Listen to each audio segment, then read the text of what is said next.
It's because you can't get pregnant. That's what my husband said, blaming me for his affair and asking for a divorce. I was furious.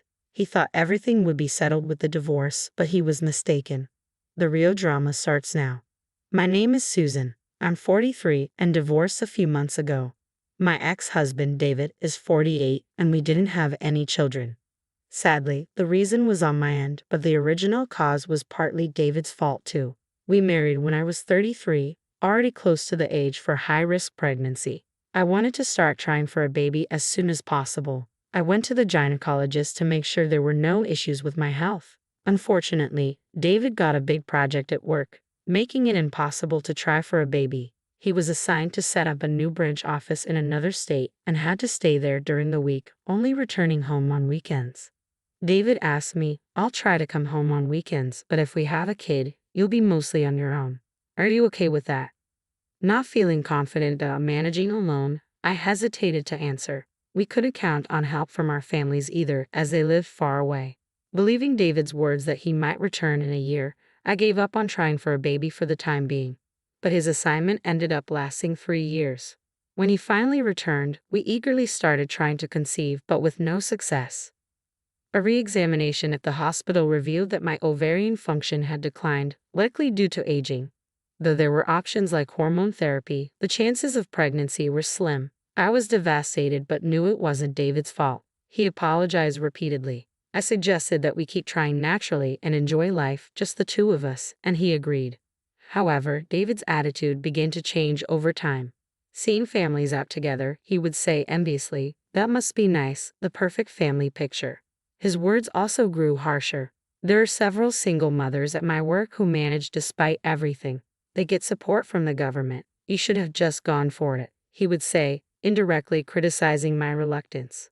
Certainly, such women are increasing, and I respect them very much, but I didn't have the confidence to do it myself. Was it my fault? After about 5 years of tension, David suddenly asked, "What do you think about adoption?" "Adoption?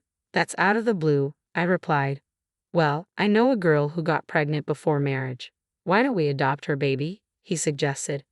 Stunned by his bizarre proposal, I was silent until he explained, "I just really want a child." When I heard that girl got pregnant, it immediately came to mind. Adoption, huh? I hadn't considered that, I thought. But something about what he said nagged at me. A girl? An acquaintance? I'd understand if it was a relative, but what does he mean by a young girl acquaintance? Trying to sound casual, I asked, "Oh, so she's young." He replied, "She's just 24, a beautiful girl, so the baby inside her is sure to be healthy and attractive too." Could she be someone from his office? But would a woman in her early 20s discuss such a personal matter with a male boss over 45? Or could she be his mistress? That's when I first suspected he might be cheating. Observing him, I noticed several suspicious behaviors. He was constantly glued to his cell phone, coming home late, wearing underwear I hadn't bought, and faint traces of sweet perfume. But what really convinced me was him skipping our anniversary. We didn't have a wedding ceremony due to our jobs, but we registered our marriage on December 24th, Christmas Eve, and always celebrated it as our anniversary and Christmas. Yet this year, he chose a work party over our tradition. I believed his words that he would come home early and waited alone with the Christmas tree decorated, a cake and Christmas dinner prepared, and a gift for him. It was heartbreaking to wait alone. No response to my numerous calls, he finally contacted me the next morning. His voice sounded too cheerful as he said, Sorry, I accidentally overslept at a friend's place." I replied, "Okay, I get it. I threw away the cake, Christmas dinner, and your present." He casually responded, "Oh, what a waste. No need to sulk just because I missed our anniversary. I'll make it up to you." I retorted, "No, it's fine. You might as well not come back home. Why not live with the person you were with last night?" He seemed to be still intoxicated or lost in the memories of last night, saying, "Hey, don't say that. Besides, her apartment is small," unknowingly digging his own grave. "I'm going home early tonight, Susan. Forgive me," the old man apologized to me in a brusque tone, which made me want to vomit. That evening, my husband came home with a face as if nothing had happened and again began talking about the adoption. "Let's start the process soon. She wants to decide quickly." I asked, "Why are you so eager to adopt a stranger's child? What about her partner or parents? Can I talk to her or her parents first?" He became flustered and stammered, "That's because Ah, right, the guy ran away. And apparently, she has no parents. I decided to test him. I'm sorry, but I'm not interested in raising a child born from a reckless woman and a foolish man, I said. He blurted out in anger, What? You're insulting me and Sarah. There, he fell right into my trap. Realizing his affair was exposed, he finally understood. You could have just asked for a divorce, but making me raise your and this Sarah girl's child? That's called cunning. Apparently, Sarah, unable to raise a child but still wanting to give birth, had convinced him of this plan. He said, It's your fault for not being able to have kids. You should be grateful I'm letting you raise my child. That was it. I snapped and said clearly, Then let's go to court and see who's right. He lost his temper too. Fine. I don't want to see your face again. Divorce? Get out. Hearing that, I placed the divorce papers I had received earlier in front of him. Caught off guard, he signed them, unable to back down. I didn't want to spend another second with him. I gathered my essentials, filed the papers, and went back to my parents' house. A week later, he called me. Your stuff is still here. Pack it up and get out. Take everything. I informed him I'd come with my lawyer over the weekend. Shocked by the mention of a lawyer, he reluctantly agreed. When I threatened to go to his office unless we settled on alimony and property division, we eventually agreed on a settlement of $150,000 in total. But the next day, on my way back from a part-time job, a young woman approached me. It was the infamous Sarah. She was David's type, short with long hair and cute, but her heavy makeup made her look tacky. I can't pay it all at once, she yelled in a shrill voice as soon as she opened her mouth. It's none of your business. David agreed to pay in front of the lawyer, I replied. He actually hesitated, but he didn't want to deal with me any longer and eventually gave in.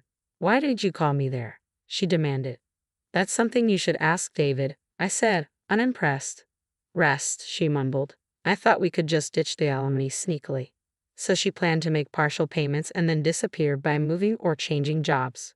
Well, sorry for you, but you can live in that house, right? I remarked. That's David's house, isn't it? What about the mortgage? She asked. It's in David's name, and the mortgage is fully paid off, I informed her. Well, I guess that's okay then, she said, backing off with a tone that suggested she was up to something. I think she is up to something, but whatever it wasn't my concern anymore. 2 years later, David contacted me. Please lend me some money, he begged. What? I asked in disbelief. Those two are spending like crazy, he exclaimed. Apparently, Sarah's mother had conveniently moved up to the city and was staying in that house. According to Sarah, David wanted a child, so I gave birth, but I never said I'd raise it.